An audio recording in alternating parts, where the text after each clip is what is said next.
बिस्मिल्लाहिर्रहमानिर्रहीम। Welcome back to my channel. अस्सलाम वालेकुम डियर स्टूडेंट्स। आज के टॉपिक में हम बायोलॉजिकल मॉलिक्यूल्स के इंट्रोडक्शन को डिस्कस करेंगे। बायोलॉजिकल मॉलिक्यूल्स को हम बायोमॉलिक्यूल्स भी कहते हैं। बायोलॉजिकल मॉलिक्यूल्स ऐसे मॉलिक्यूल्स होते हैं जो कि लाइफ से रिलेटेड होते हैं। Biological molecules are different chemical compounds of living beings. Living organisms, जितने भी लिविंग ऑर्गेनिजम्स हैं उनके अंदर डिफरेंट केमिकल कंपाउंड्स होते हैं। उन डिफरेंट केमिकल कंपाउंड्स को हम बायोलॉजिकल मॉलिक्यूल्स कहते हैं। अब इन बायोलॉजिकल मॉलिक्यूल्स को हम एक ब्रांच में डिस्कस करते हैं। वो ब्रांच होती है biochemistry. Biochemistry it is the branch of chemistry. ये केमिस्ट्री की ब्रांच होती है। Bio means life and chemistry के अंदर आप लोगों को मालूम है कि आप केमिकल कंपाउंड्स के बारे में डिस्कस करते हैं, उनके बारे में स्टडी करते हैं।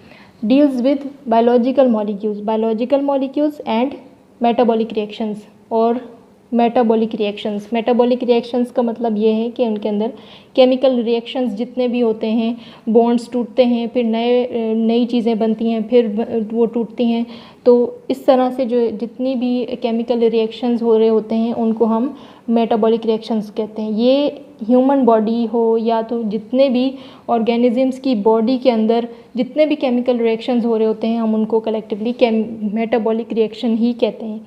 और बायोलॉजिकल मॉलिक्यूल्स वो मॉलिक्यूल्स जो ह्यूमन बॉडी या फिर किसी जो जितनी भी लिविंग ऑर्गेनिजम्स हैं दुनिया में उनके अंदर जो मॉलिक्यूल्स होते हैं उनको हम बायोलॉजिकल मॉलिक्यूल्स कहते हैं।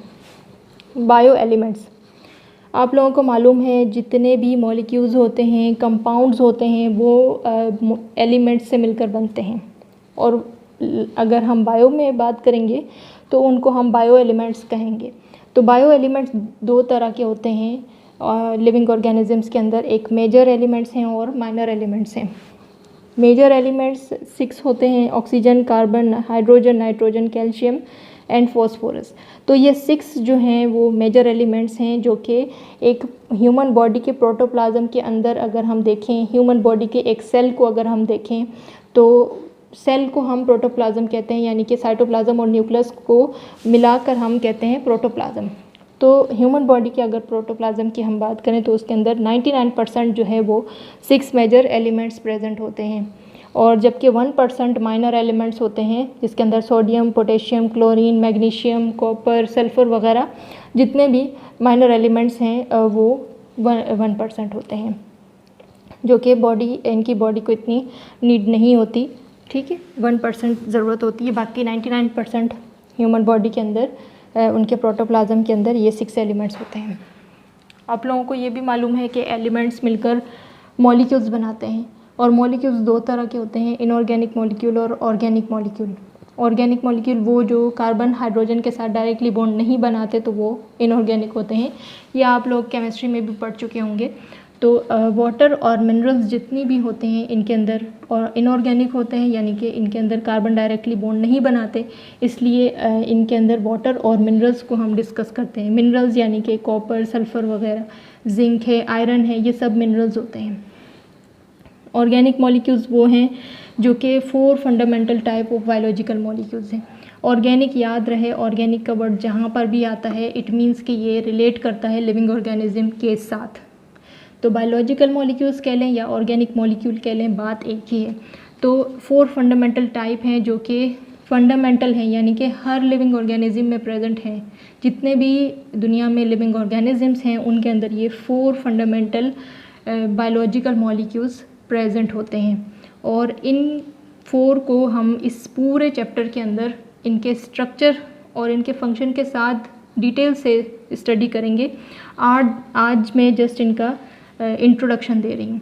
तो कार्बोहाइड्रेट जो है वो मेजर सोर्स ऑफ एनर्जी हैं, work as a fuel for metabolic reactions. हमारी बॉडी के अंदर जितने भी रिएक्शंस होते हैं उनके अंदर एज अ फ्यूल काम करता है, यानी कि उनको एनर्जी प्रोवाइड करता है। प्रोटीन्स जो हैं वो मेम्ब्रेन्स में ज़्यादातर प्रेजेंट होते हैं। राइबोसोम्स, एंजाइम्स और साइटोस्केलेटन यानी कि सेल के स्केलेटन को बनाते हैं, मायोफिब्रिल्स वगैरह। ठीक है, और लिपिड्स जो हैं वो reserve source of energy provide करते हैं, यानी कि as a reserved source of energy हैं, यानी कि ये स्टोर्ड फॉर्म ऑफ एनर्जी हैं। बॉडी के अंदर जब जब एनर्जी की नीड होगी और सपोज़ करें कि कार्बोहाइड्रेट्स और प्रोटीन बॉडी के अंदर नहीं है तो एट अ टाइम लिपिड्स जो हैं वो इनकी जगह पर source of energy as a source of energy काम करते हैं, तो ये एनर्जी को स्टोर करके रखते हैं। न्यूक्लिक एसिड आप लोगों को मालूम है न्यूक्लियस के अंदर प्रेजेंट होते हैं, और न्यूक्लिक एसिड दो तरह के होते हैं, डीएनए और आरएनए।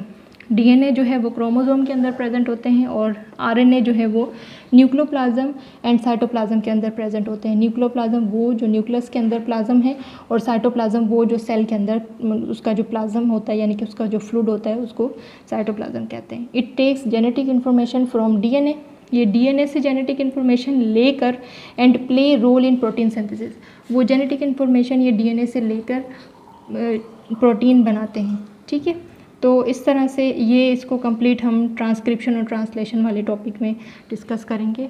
तो आज जस्ट इस लेक्चर का इंट्रोडक्शन था। होपफुली कि आपको ये लेक्चर समझ में आया होगा, और अगर कोई क्वेश्चंस हैं तो आप कमेंट सेक्शन में कर सकते हैं। Thank you so much for watching. अल्लाह हाफिज़।